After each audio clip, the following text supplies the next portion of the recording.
Bismillahirrahmanirrahim. Assalamualaikum warahmatullahi wabarakatuh. Alhamdulillahilladzi arsala rasulahu bil huda wa dinil haqq liyuzhirahu ala dini kullih walau karihal kafirun. Asyhadu alla ilaha illallah wa asyhadu anna muhammadar rasulullah. Allahumma salli wa sallim wa barik ala nabiyyina Muhammadi wa ala alihi wa ashabihi ajma'in.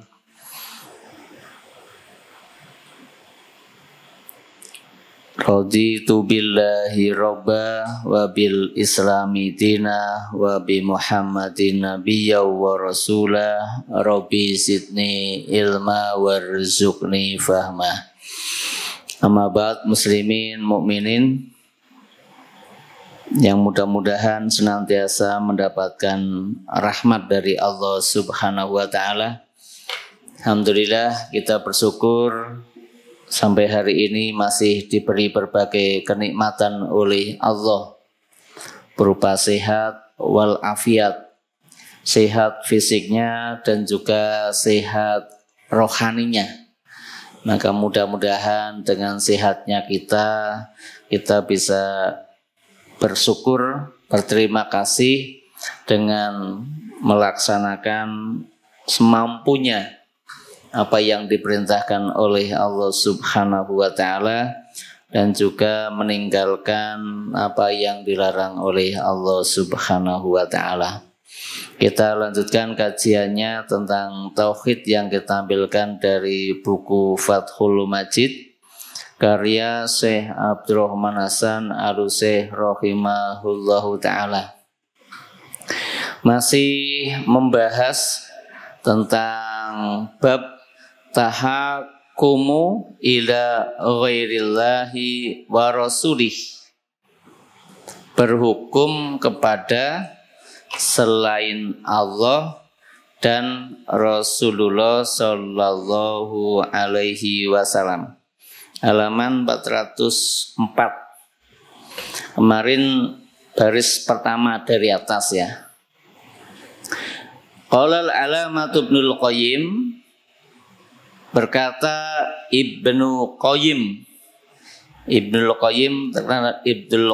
Al-Jauzi ya, rahimahullahu ta'ala. Beliau lahir di Syam ya pada tahun 691 Hijriah. Lahirkan itu Ibnul Qayyim Al-Jauzi. Jadi anaknya Al-Qayyim Al-Jauziyah. Diberi nama Ibnul Qayyim Al-Jauzi ini karena ayahnya itu bahwa ayahnya ada ya Qayyimul Madrasatil Jauziyah. Ayahnya beliau adalah penjaga madrasah Al-Jauziyah, sehingga dinamakan Ibnul Qayyim Al-Jauzi. Kita kenalnya Ibnul Qayyim ya. Jadi putrane Al-Qayyim adalah penjaga. Saya itu penjaga madrasah Al-Jauziyah. Beliau berkata demikian, hadza dalilun ala anna man tuya ila tahkimil kitabi was sunnati fa'aba annahu minal munafiqin. Beliau mengatakan demikian. Ini adalah sebuah dalil. Ini masih membahas tentang kemarin ya. Jadi kemarin tentang famay yakfur bittaghuti wa yu'min billahi gitu. Dan seterusnya. Kemudian wa idza qilahum ta'alu ila ma anzalallahu ila rasulir ra'aital munafiqina yasudduna angka sududa.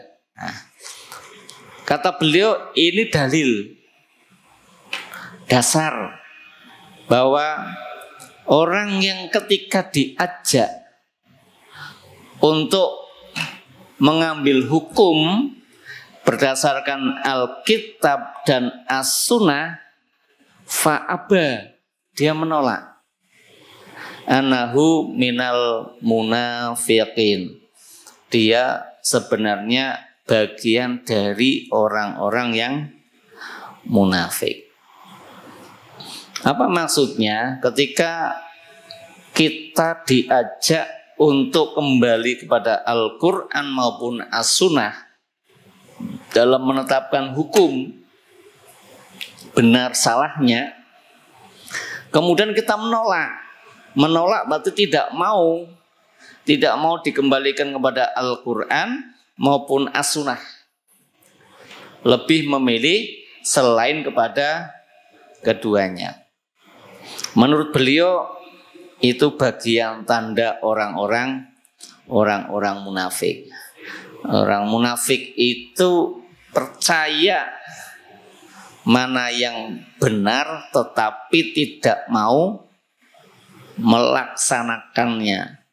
Tahu ilmunya tapi tidak mau melaksanakannya. Tahu yang benar mana tapi tidak mau melaksanakannya. Kembalinya kepada yang lainnya, begitu. Qalu wa yasudduna lazimun wa bimana yu'raduna. Kemarin ayatnya, dan apabila dikatakan kepada mereka, mari kita kembali kepada apa yang Allah turunkan dan kembali kepada Rasul, kau akan melihat orang munafik. Orang munafik itu akan kau lihat yasudduna angka sududa.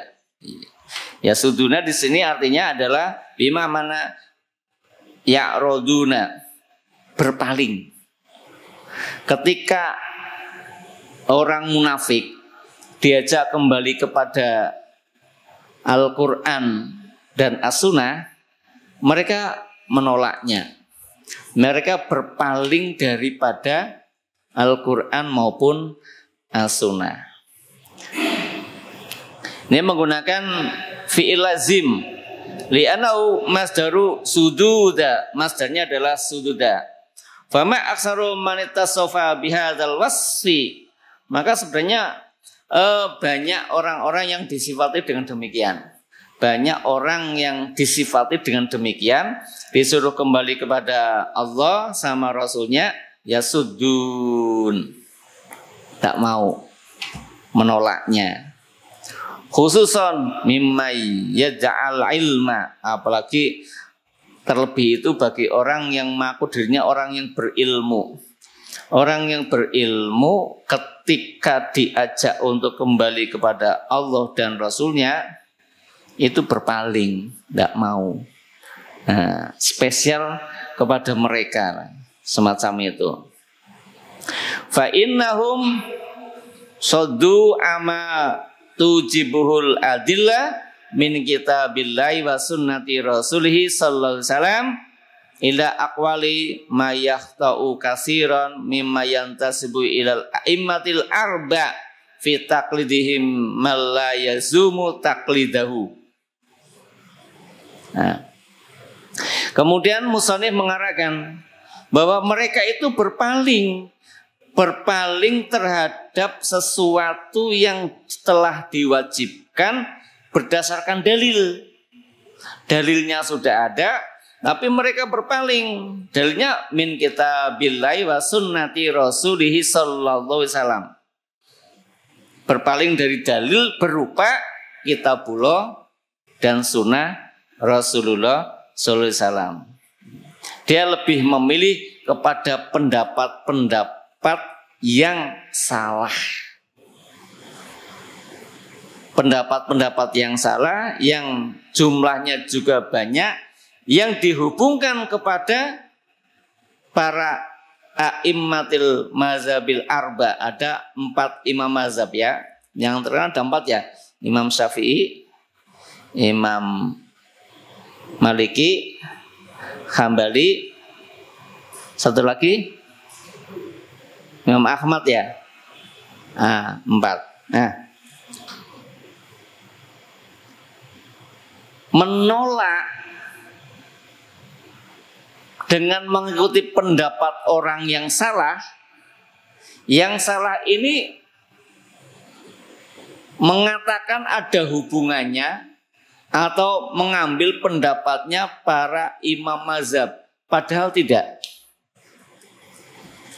Padahal tidak berdasarkan pada imam mazhab. Maka di sini katakan banyak kesalahan, ada terjadi kekeliruan. Tapi kekeliruan itu berapa?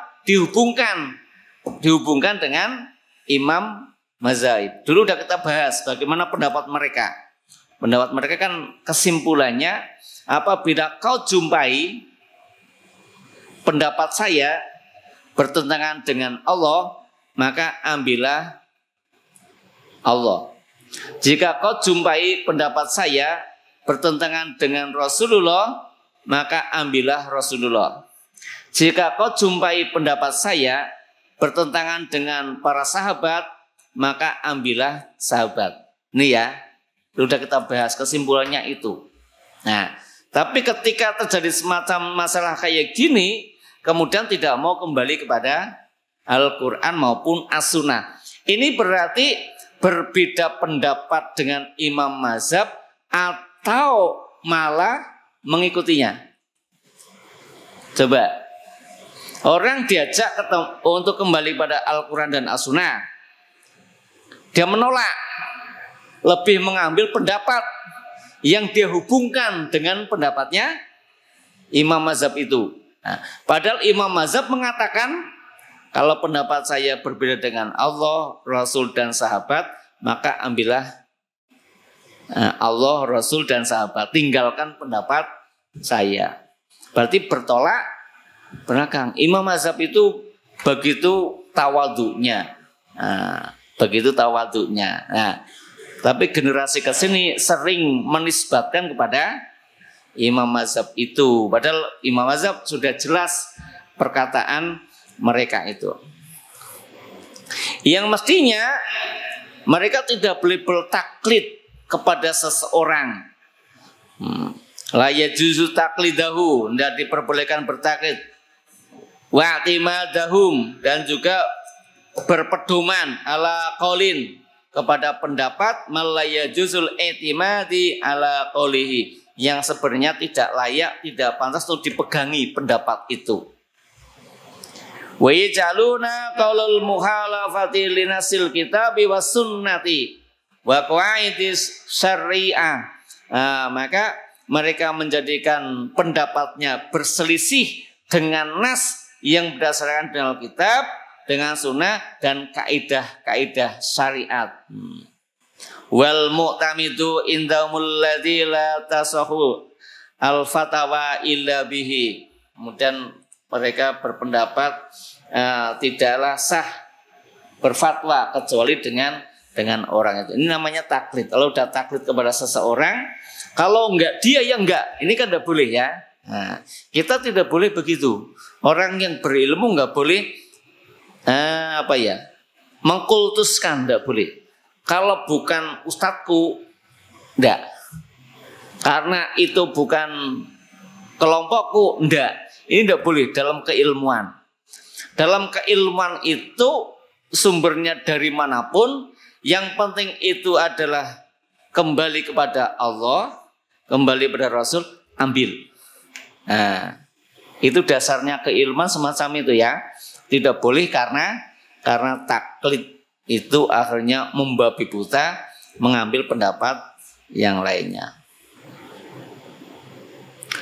Fasaral muttabi'u li Rasulillah sallallahu baina bayinun ulaika huriban. Nah, maka yang terjadi sekarang begini. Yang terjadi itu orang yang ittiba kepada Rasul sallallahu alaihi wasallam jelas mereka itu adalah huriban, dianggap asing. Jadi orang yang kembali kepada Allah dan Rasulnya itu dianggap asing dan aneh. Kenapa? Karena kebanyakan orang sudah mulai mengambil pendapat-pendapat orang lain dengan meninggalkan dasarnya sumber hukum Islam yang pertama dan kedua adalah Alkitab dan juga As-Sunnah. Sehingga menurut musonif, orang yang ngikut ittiba dengan Rasul itu jelas mereka itu dianggap asing. Kama taqaddama tanbih ala hadza fil babil ladzi qabla hadza. Sebagaimana sudah dijelaskan peringatan terhadap hal itu dalam bab-bab sebelumnya. Dulu sudah kita bahas ya tentang horibnya Islam. Ketika Islam sudah dilaksanakan sesuai dengan Al-Quran dan As-Sunnah, itu dianggap horib, dianggap aneh, dianggap nyeleneh gitu ya. Tetapi bukan setiap yang nyeleneh itu horiban, paham ya? Tidak semua yang nyeleneh, aneh itu adalah horib yang berdasarkan Al-Quran maupun As-Sunnah.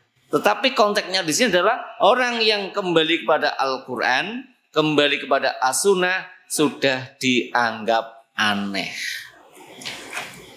Kalau kita dianggap aneh, lihat dulu kita melaksanakan apa. Dasarnya apa? Kalau dasarnya Al-Quran dan As-Sunnah, ya sudah laksanakan saja. Fatudabbir hadhil ayati wa ma ba'daha yatabayyanu laka ma waqa fi ghalibun nasi minal i'radi minal haqqi wa tarakal amala bihi fi aksaril waqa'i wallahul musta'an. Kita disuruh merenungkan ayat ini. Ayat-ayat yang dibacakan itu harus direnungkan betul. Bahwasanya ayat itu sudah menjelaskan kejadian manusia pada umumnya sekarang itu adalah al-i'rad anil haqqi, berpaling dari hak. Dan meninggalkan perbuatan-perbuatan yang berdasarkan kebenaran. Wallahul musta'an, maka hanya kepada Allah lah kita memohon pertolongan. Hadirin rahimakumullah, maka menurut kitab ini kebanyakan manusia sekarang itu al-i'radu anil haqqi wa tarakal amala bihi fi aksaril waqa'i, kata beliau. Kebanyakan manusia sekarang itu adalah berpaling dari hak, berpaling dari kebenaran, dan mereka meninggalkan perbuatan yang berdasarkan kebenaran. Na'udzubillah min dzalik. Maka kehati-hatian kita semuanya kalau melaksanakan sesuatu, lihat ada dalilnya apa tidak. Tidak boleh karena ikut-ikutan. Karena besok di akhirat itu kita nggak ikut-ikutan. Di sana nanti furoda satu-satu diadili oleh Allah. Nggak ada bareng-bareng. Bareng-bareng ini dengan siapa pengikutnya, satu-satu diadilinya. Nah, maka kalau orang kafir, orang musyrik, mereka saling menggugat satu dengan yang lain. Itu saya ngikuti dia. Dia yang menyesatkan saya. Dia gak terima. Loh, kenapa kamu dulu ikut saya? Loh, udah kayak gitu di hadapan Allah bagaimana? Sudah terjadi di akhirat. Itu nanti faktanya begitu. Di akhirat yang saling menggugat. Maka kembalilah kepada Al-Quran maupun As-Sunnah. Karena kebanyakan manusia sekarang itu banyak berpaling dari al-haq dan meninggalkan perbuatan yang berdasarkan al-haq. Qauluhu, firman Allah Ta'ala dalam surat 2 ayat 11. Surat 2 surat apa? Al-Baqarah ya. Surat 2 gampang diingat ya. Kalau sudah masuk jauh ke sana, memang di kitab ini tidak sebutkan suratnya. Hanya surat kedua ayat 11. A'udzubillahi minasyaitonirrajim. Wa idza qila lahum la tusidu fil ardi qalu innama nahnu muslihun.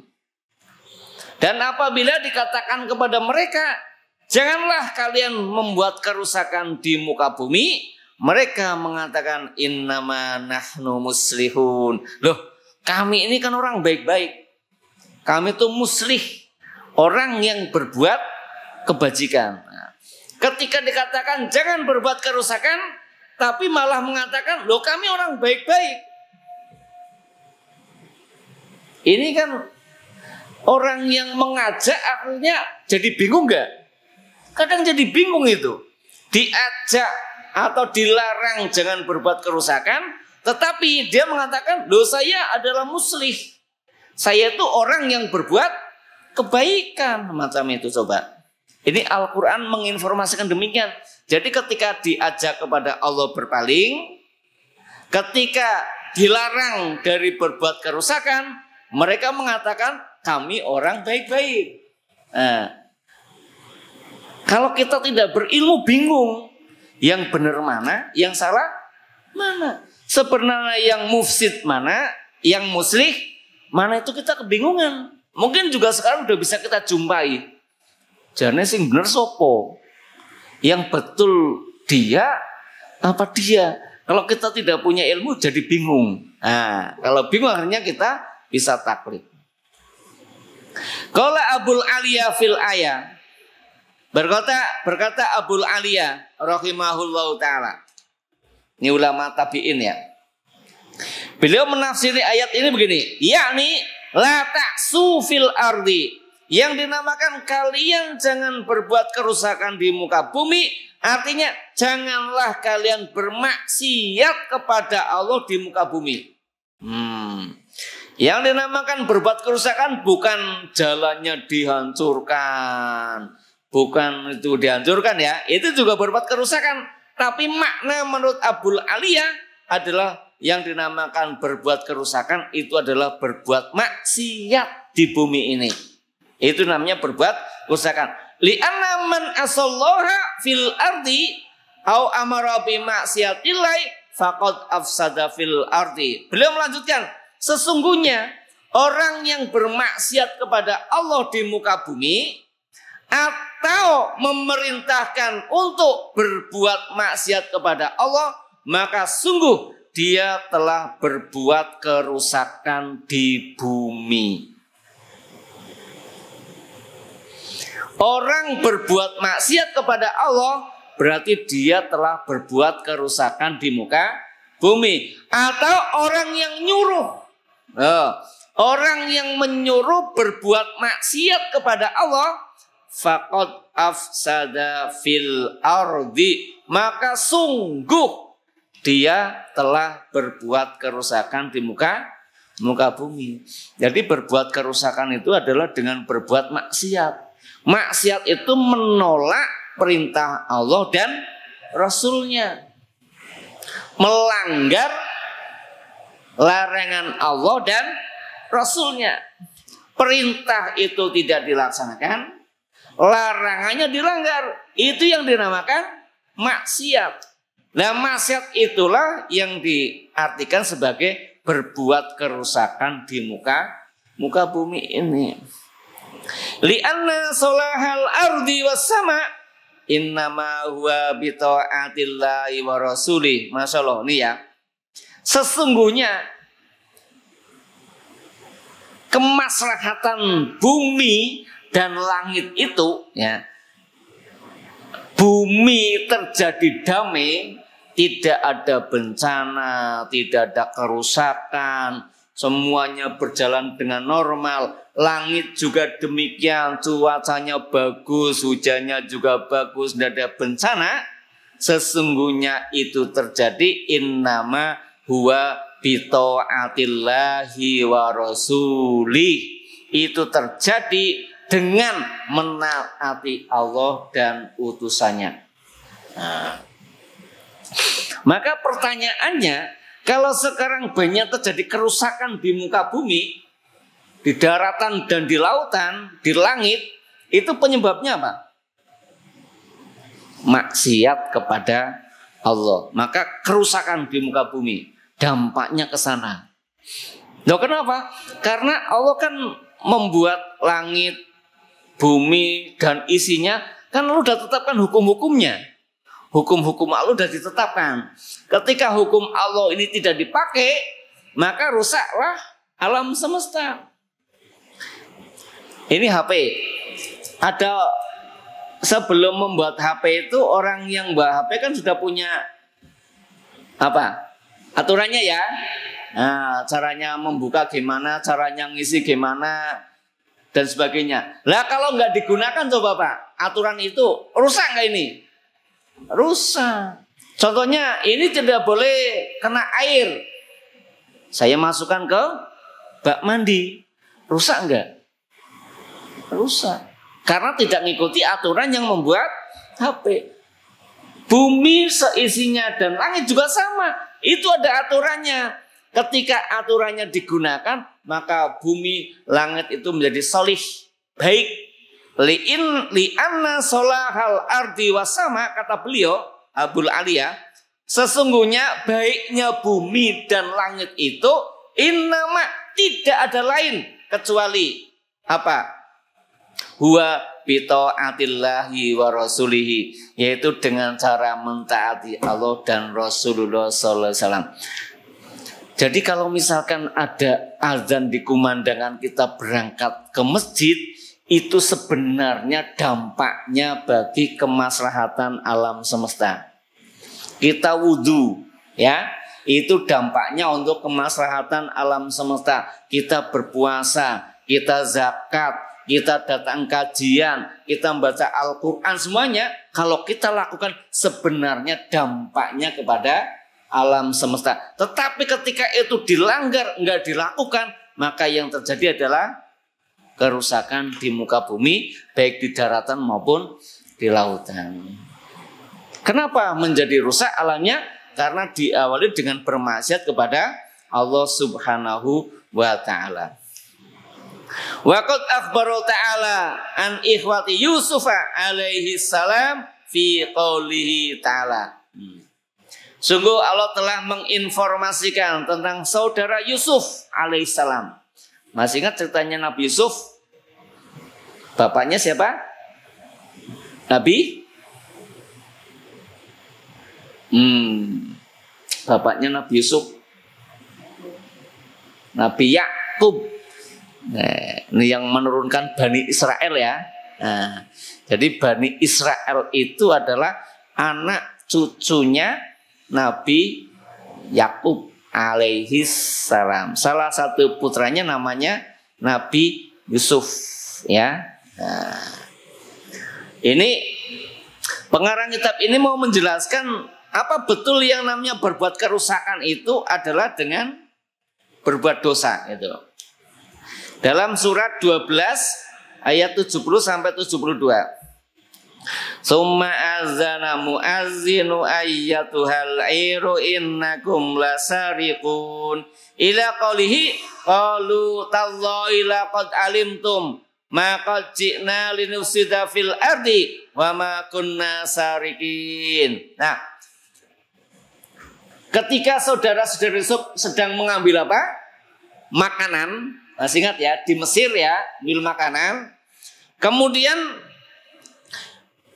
oleh Nabi Yusuf kan dikasih bandul ya, iya enggak? Dikasih bandul di kantongnya itu saudara Yusuf. Tapi Nabi Yusuf akhirnya ingin nanti. Nah, ternyata ketahuan bandulnya hilang, ketahuan. Kafilah sini. Kalian itu adalah pencuri. Itu. Kalian adalah pencuri.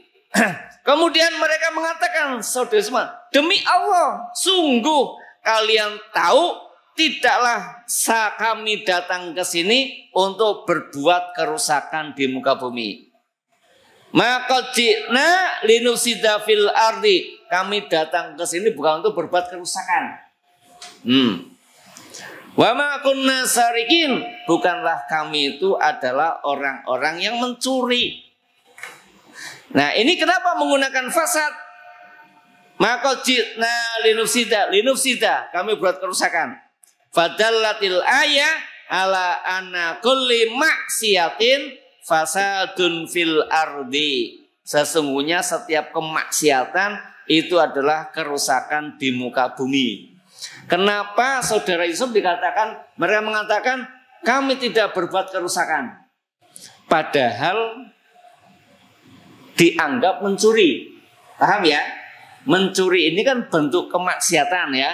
Kenapa dinamakan dengan al-mufsid? Orang yang berbuat kerusakan. Maka ini sebagai dasar saja bahwa yang dinamakan berbuat kerusakan adalah kemaksiatan kepada Allah Subhanahu wa ta'ala. Meskipun kita tidak mampu, Pak. Meskipun kita tidak mampu menganalisis tentang pengaruh sholat, misalkan ya, kita ambil sholat terhadap kesejahteraan alam semesta. Kita mampu nggak? Belum mampu.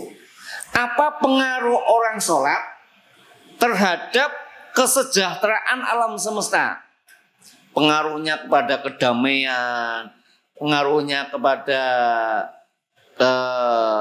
kemaslahatan alam semesta, pengaruhnya kepada lautan, pengaruhnya kepada hewan-hewan yang ada nun jauh di sana. Pengaruhnya bisa nggak kita mendeteksi sampai ke sana? Saya tidak bisa. Saya tidak bisa mendeteksi itu. Tapi yakinlah itu ngefek ke sana. Yakinlah dalam beribadah kepada Allah itu ngefek bagi alam semesta. Mungkin suatu saat tahun keberapa akan dibuktikan kalau melaksanakan perintah Allah itu dampaknya adalah kemaslahatan bagi alam semesta, kerusakan, tidak terjadi perdamaian, keadilan dan sebagainya. Mungkin karena kali ini kita belum pernah mengadakan riset sampai ke sana ya. Tapi yakinlah menurut kajian ini bahwa sesungguhnya kerusakan di bumi ini tiada lain penyebabnya adalah berbuat maksiat kepada Allah. Dan terjadinya kedamaian di bumi dan langit itu tiada lain itu adalah dengan ketaatan kepada Allah dan Rasulullah sallallahu alaihi wasallam. Wal munasabatul ayatil tarjamati. Nah, sekarang apa hubungannya ayat dengan judul? Ayatnya tentang cerita kayak gitu, kemaksiatan. Judulnya kan berhukum kepada selain Allah dan anatahakuma ila ghairillahi wa rasuli min a'malil munafiqina wa huwa minal fasadi fil ardi. Judul bab ini kan berhukum kepada selain Allah dan Rasulullah. Ayat-ayat yang tadi dibaca itu adalah orang-orang yang berbuat kerusakan di muka bumi. Apa hubungannya? Musannif mengatakan begini. Anat tahakuma ila ghairil rasuli, sesungguhnya mengambil hukum, memutuskan perkara kepada selain Allah dan Rasulnya min a'malil munafikin, itu bagian dari perbuatan-perbuatan orang munafik. Wa huwa minal fasadi fil ardi, itu adalah bagian dari kerusakan di muka bumi. Bagian dari berbuat kerusakan di muka bumi. Siapa yang berbuat kerusakan di muka bumi? Adalah orang yang berhukum kepada selain Allah dan Rasulnya. Berarti dia telah berbuat kerusakan di muka bumi. Maka bersyukur kalau kita ada perintah Allah, laksanakan. Kita sebenarnya orang muslim sederhana. Sederhananya bagaimana? Ada perintah, laksanakan. Ada perintah Rasul, laksanakan. Selesai. Jadi kita melakukan sesuatu karena ada perintahnya. Ada larangan Allah, kita tinggalkan. Ada larangan Rasul, kita tinggalkan. Kenapa kita meninggalkan perkara itu? Karena Allah melarangnya.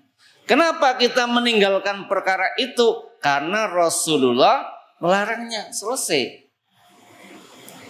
Mudah enggak ibadah kepada Allah? Mudah. Ada perintah, laksanakan. Ada larangan, ditinggalkan. Semacam itu.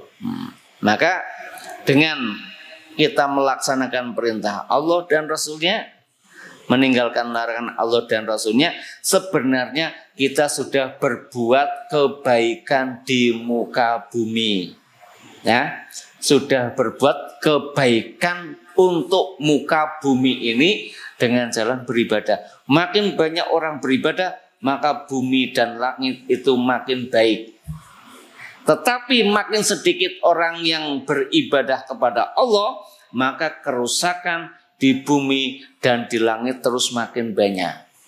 Nah, jadi kontribusi Muslim adalah sampai ke sana. Maka dalam ayat dijelaskan wa ma arsalnaka illa rahmatan lil alamin. Kami enggak utus kau Muhammad kecuali kau sebagai pemberi rahmat bagi alam semesta. No. Diutusnya Nabi Muhammad SAW itu adalah memberikan nilai kepasrahatan bagi alam semesta. Karena apa? Karena Rasul membawa wahyu berupa aturan-aturan yang sumbernya dari Allah. Ketika aturan-aturan sumber dari Allah kemudian disampaikan kepada umat manusia, manusia melaksanakannya, maka terjadilah rahmatan lil alamin. Hewan-hewan merasakan, kemudian tumbuh-tumbuhan ikut merasakan nikmatnya.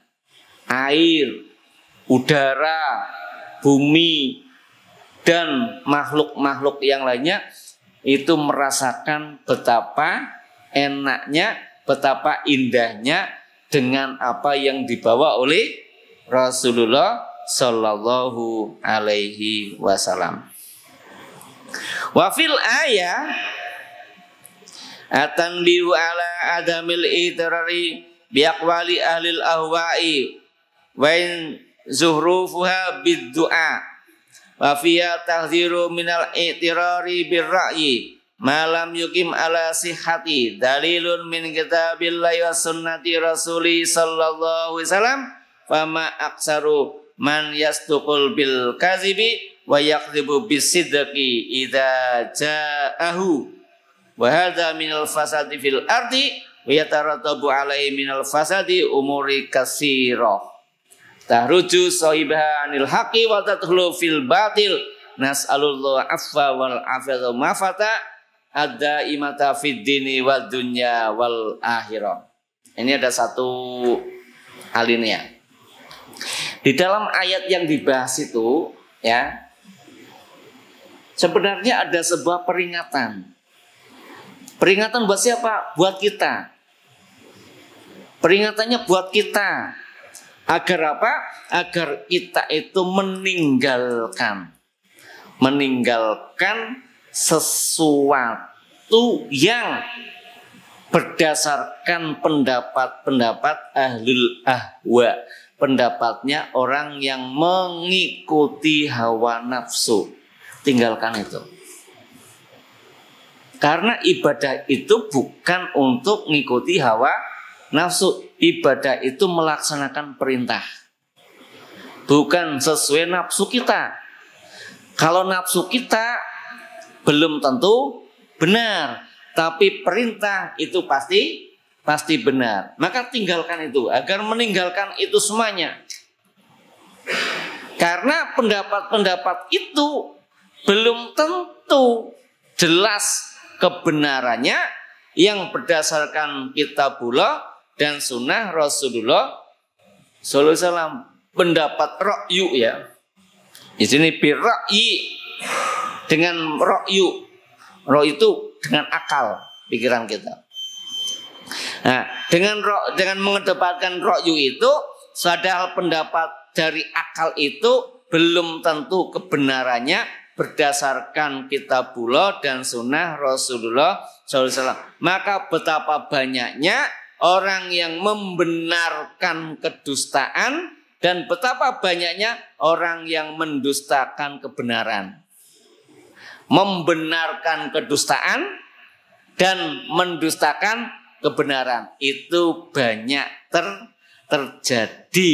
Maka inilah yang dikatakan berbuat kerusakan di muka bumi yang menyebabkan nanti beruntun akan terjadi kerusakan-kerusakan yang lain yang banyak sehingga menyebabkan pelakunya keluar dari kebenaran dan dia masuk kepada kebatilan. Kita mohon pada Allah Subhanahu wa taala mudah-mudahan berikan kekuatan, kesehatan, sehat walafiat yang abadi dan selamat baik untuk urusan dunia, urusan din, urusan dunia dan urusan akhirah. Amin ya robbal alamin. Demikian yang bisa kita sampaikan pada kesempatan kali ini. Wallahu a'lam bishawab. Astaghfirullahaladzim. Subhanakallahumma wa bihamdika asyhadu alla ilaha illa anta astaghfiruka wa atubu ilaik. Wassalamualaikum warahmatullahi wabarakatuh.